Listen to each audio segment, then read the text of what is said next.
یہ پاکستان میں قانون کیسے بنا ہے، اس کی مختصر وضاحت سنیے۔ جس طرح اللہ کو ایک ماننا ضروری، اسی طرح مصطفیٰ جان رحمت صلی اللہ علیہ وسلم کو آخری نبی ماننا یہ بھی ضروری ہے۔ 1966 میں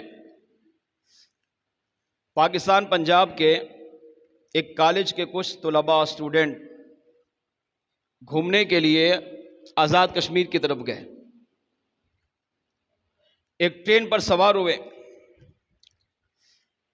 اب یہ سارے کے سارا قافلہ جو 40-50 لڑکوں پر مشتمل تھا، سارے مسلمان تھے۔ ٹرین ایک اسٹیشن پہ رکی اور ایک قادیانی اس ٹرین پہ چڑھا۔ اس نے آ کر ان مسلمانوں کو ایک لٹریچر بانٹا، ایک پرچہ بانٹا، جس کے اندر قادیانیت کی تبلیغ تھی، جس میں یہ لکھا تھا کہ حضور نبی تو ہیں مگر آخری نہیں ہیں، اور آخری نبی جو ہے وہ معاذ اللہ استغفر اللہ ہمارے نبی مرزا غلام احمد کانا قادیانی ہے۔ نوجوانوں نے جب پڑھا تو اب ظاہر یونیورسٹی کے طلباء تھے، کچھ نہ کچھ اتنی عقل تو تھی، 10-15 سال یونیورسٹی میں پڑھ رہے ہیں کہ اللہ کے بارے میں، انبیاء کے بارے میں، صحابہ اہل بیت کے بارے میں، اولیاء کے بارے میں کچھ نہ کچھ تو نالج ہوگی۔ تو جب انہوں نے پڑھا تو وہ 2 گروپ بن گئے۔ بعض طلباء قادیانی کی طرف متوجہ ہو گئے اور بعض طلباء ایسے تھے کہ جنہوں نے کہا نہیں یہ غلط ہے، اور اسی قادیانی کے سامنے اس لٹریچر کو پھاڑ دیا۔ ان کا آپس میں وہ اسی ٹرین میں جھگڑا ہوا۔ 1966 سے یہ بحث چلی، کہاں پہنچی؟ 74 تک۔ 8 سال اس پر کام ہوا، 8 سال تک بحث ہوئی۔ ظاہر یہ بات پھیلی، اب اس وقت کے علماء، اس وقت کے مشائخ یہ سارے کھڑے ہو گئے کہ یہ کون سا فتنہ آ گیا جو کہتا ہے کہ حضور آخری نبی نہیں ہے، اور مرزا غلام احمد قادیانی کو وہ آخری نبی، آخری پیغمبر، آخری رسول مانتا ہے، اور خالی مان نہیں رہے بلکہ اس کی تبلیغ بھی مسلمانوں میں کرنا شروع کر دی۔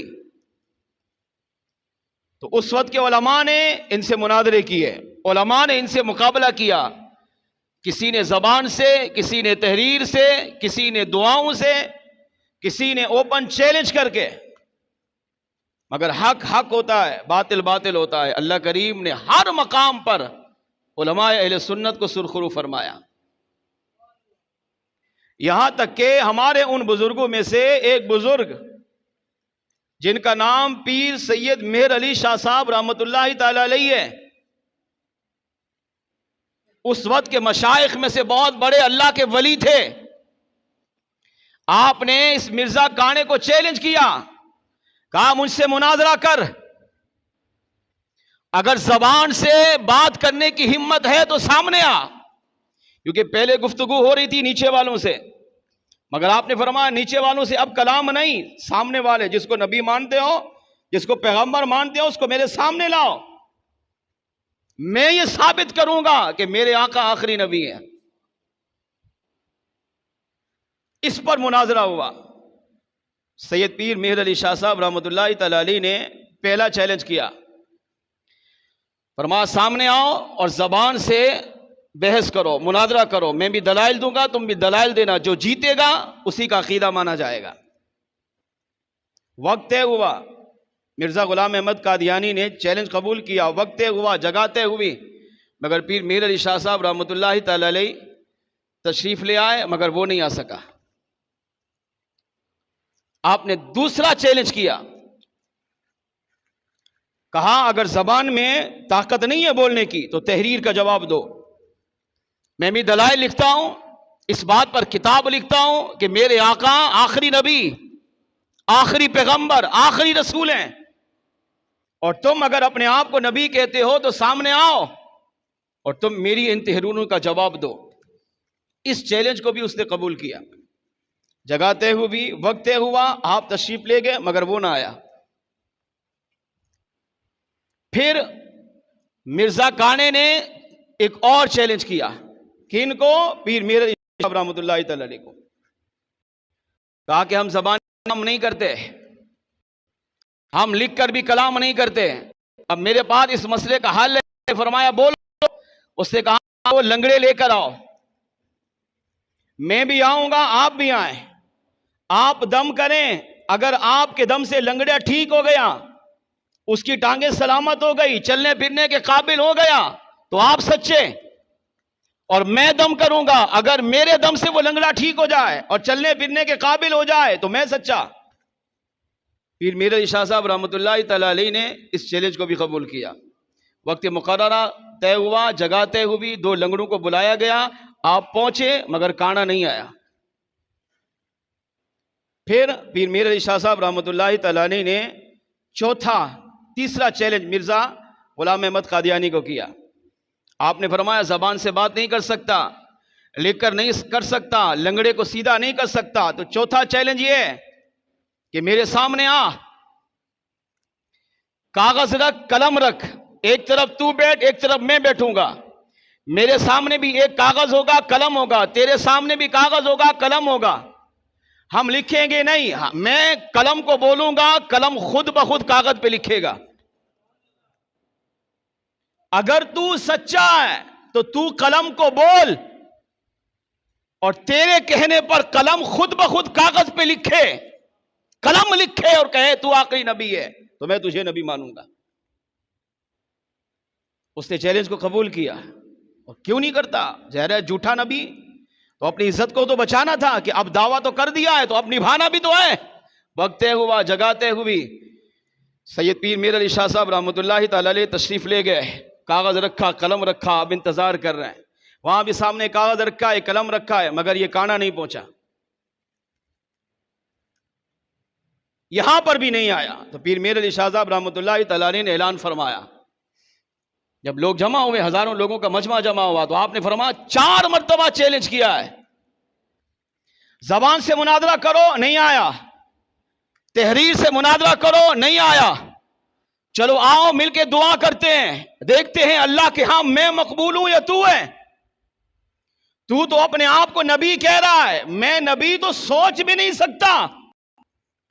حضور کے غلاموں پتہ نہیں کتنے نمبر بعد، حضور کے ادنا غلاموں میں ایک عام غلام ہوں، حضور کی آل میں سے ایک سید زادہ ہوں، تو میں نے چوتھا چیلنج کیا، کہا آؤ دعا کرنے کے بھی قابل نہیں ہو تو قلم کو کہو، قلم جس کی بات مانے گا اسی کو سچا مان لیا جائے گا، مگر لوگوں دیکھو وہ اس مناظرے پر بھی نہیں آیا ہے، لہذا ماننا پڑے گا کہ عقیدہ وہ جو رب نے عطا کیا وہی سچا، وہی عقیدہ سچا ہے جو امام الانبیاء مصطفیٰ جان رحمت نے اپنی امت کو عطا کیا، وہی عقیدہ سچا ہے جو صحابہ کا تھا، اہل بیت کا تھا، اولیاء کا تھا، علماء کا تھا۔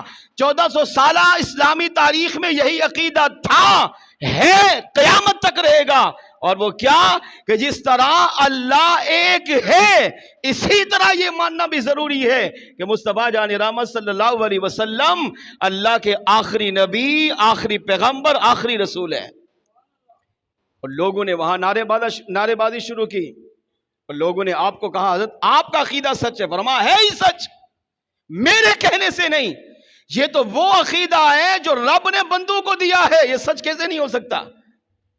یہی وہ عقیدہ ہے جو فرشتوں کا ہے، یہی عقیدہ سابقہ تمام انبیاء کا تھا، یہی عقیدہ صحابہ اہل بیت کا، 1400 سالہ مسلمانوں کا یہی عقیدہ تھا۔ میں نے اپنی طرف سے کوئی عقیدہ پیش تھوڑی کیا ہے، یہی عقیدہ تو قرآن و حدیث میں موجود ہے۔ ایک مرید آپ کی بارگاہ میں قریب آیا اور اس نے آپ کے کان میں ایک بات کہنے لگا حضرت آج آپ نے تو بڑا دعویٰ کر دیا ہے، اگر کانا آ جاتا اور اس کے سامنے بھی قلم کاغذ ہوتے اور آپ کے سامنے بھی قلم کاغذ ہے تو آپ کیا واقعی قلم کو حکم دیتے وہ چلے؟ یہ تو عقل میں نہ آنے والی بات ہے کہ ایک بے جان چیز کو ایک بندہ کہے چل بھائی میرے اشارے پر، اور وہ قلم خود بخود لکھنا شروع کر دے. تو ایک مرید نے ویسے ہی سوال کیا کہ حضرت واقعی آپ حکم دے دیتے؟ تو پیر میر علی شاہ صاحب رحمۃ اللہ تعالی علیہ جلال میں آ گئے. فرمایا کہ تم نے مجھے مذاق سمجھا؟ کیا میں نے ویسے ہی دعویٰ کر دیا؟ کیا میں نے ویسے ہی کہہ دیا ہے قلم کاغذ رکھو، جو کہے گا جس کی بات قلم کاغذ مانے گا وہ سچ ہو، وہی سچا؟ کیا میں نے ویسے بول دیا؟ فرمایا نہیں، ویسے میں نے نہیں بولا. قلم کو حکم دینا یہ تو چھوٹی سی بات ہے. اگر کانا اس موقع پر آ کر مجھے یہ کہتا میر علی شاہ فلاں مردے کو زندہ کرو، تو آج میر علی شاہ اس قبرستان میں جا کر قبر کو پاؤں سے ٹھوکر مار کر اس مردے کو بھی زندہ کر دیتا. اس نے کہا یہ کیسے؟ فرمایا اس لیے کہ مصطفیٰ جان رحمت صلی اللہ علیہ وسلم میرے خواب میں تشریف لائے، ختم نبوت کا میں نے تحفظ کیا، اتنے دنوں سے مقابلہ کر رہا ہوں، لڑ رہا ہوں، اپنی جان کی کوئی پرواہ نہیں ہے. میری یہ ادائیں میرے آقا کو اتنی پسند آئی کہ آقا میرے خواب میں تشریف لائے اور فرمایا مہر علی شاہ تم نے زبان سے جو کہنا ہے کہہ دو، اللہ تمہاری ہر خواہش کو پورا فرمائے گا، کیونکہ تمہاری پشت پر مجھ محمد علیہ السلام کا دست حمایت موجود ہے. میرا ہاتھ تمہاری پشت پر موجود ہے. اگر تم مردے زندہ کرو گے اللہ تمہارے حکم پر مردوں کو بھی زندہ فرمائے گا. اگر تم قلم کو چلنے کا حکم دے گے اللہ تمہارے حکم پر قلم کو بھی چلا دے گا. فرمایا اس لیے میں نے اپنی مرضی سے دعویٰ نہیں کیا، میری پشت پر میرے آقا کا دست حمایت، دست رحمت، دست شفقت موجود ہے. قلم چلانا تو تھوڑی سی بات ہے، آج میر علی شاہ مردوں کو بھی زندہ کر دیتا. پھر یہی بحث چلی، کہاں پہنچی؟ 1974 7 ستمبر کا دن آیا، 13 دن تک بحث ہوئی. پارلیمنٹ پاکستان کی بات کر رہا ہوں، پاکستان کے پارلیمنٹ کے اندر 13 دن مناظرہ ہوا. اور اس وقت اہل سنت کی طرف سے ایک ہی امام تھا، حالانکہ ہزاروں تھے مگر ایک امام تھا جس کو آج دنیا شاہ امام احمد نورانی رحمت اللہ تعالی علیہ کے مبارک کے نام سے جانتی ہے. تنہا تھے، سامنے 12 سے 15 تک قادیانی کے بڑے بڑے علماء موجود تھے. آپ نے 13 دن تک ان سے مقابلہ کیا، یہاں تک کہ نتیجہ نہیں پہنچا. 7 ستمبر کا دن آیا، صبح سے بحث شروع ہوئی، جج موجود، عدالت لگی ہوئی ہے، ہر طرح کا بندہ وہاں موجود ہے. اس وقت کے وزراء، صدر، ہر پارلیمنٹ کا بندہ موجود. شام کو 4:30 بج گئے مگر فیصلہ نہیں ہو رہا تھا. آپ اکیلے ان کا مقابلہ کرتے رہے، تنہا مقابلہ کیا، دلائل کے انبار لگا دیے. اور ان 13 دنوں کے اندر ایک دن شاہ احمد نورانی صدیقی فرماتے میں گھر گیا، رات عشاء کے بعد سویا تو اچانک میرے گھر پہ دستک ہوئی. میں نے دروازہ کھولا تو دیکھا ایک عالی شان گاڑی ہے، 1974 کی بات ہو رہی ہے. اس سے کچھ لوگ اترے، ان کے ہاتھ میں بری کیس. میرے اندر کمرے میں آئے، بیٹھے، حال حوال ہوا. بری کیس کو کھولا تو پیسوں سے بھرے ہوئے تھے. 1974 کے بری کیس آپ سوچیں اب کی کرنسی کہاں ہے، اس وقت کہاں تھی. 1 کروڑ سے بھی زائد پیسے اس بری کیس میں موجود تھے. کیوں؟ کون تھے وہ؟ قادیانی. یہی منکر ختم نبوت. کیا کرنے آئے تھے؟ خریدنے آئے تھے. کہا 13 دن سے آپ بحث کر رہے ہیں اس بات پر کہ حضور آخری نبی ہیں، کیا چاہیے بولیں؟ آپ اپنا کیس واپس لے لیں. ہم نہیں کہتے آپ ہاریں، واپس لے لیں. آپ ہم سے بس بحث نہ کریں، کیونکہ وہ جانتے تھے کہ ہم جھوٹے ہیں اور یہ سچے ہیں، اور یہی عقیدہ سچا ہے کہ میرے آقا آخری نبی ہے. کہا یہ لے لیجئے، گاڑی لو، بنگلہ لو، دنیا کی ہر دولت، ہر سہولت، ہر آسائش آپ جو کہیں گے ہم دیں گے، صرف کیس واپس لو. شاہ احمد نورانی صدیقی رحمت اللہ تعالی علیہ نے کتنا خوبصورت جملہ بیان کیا.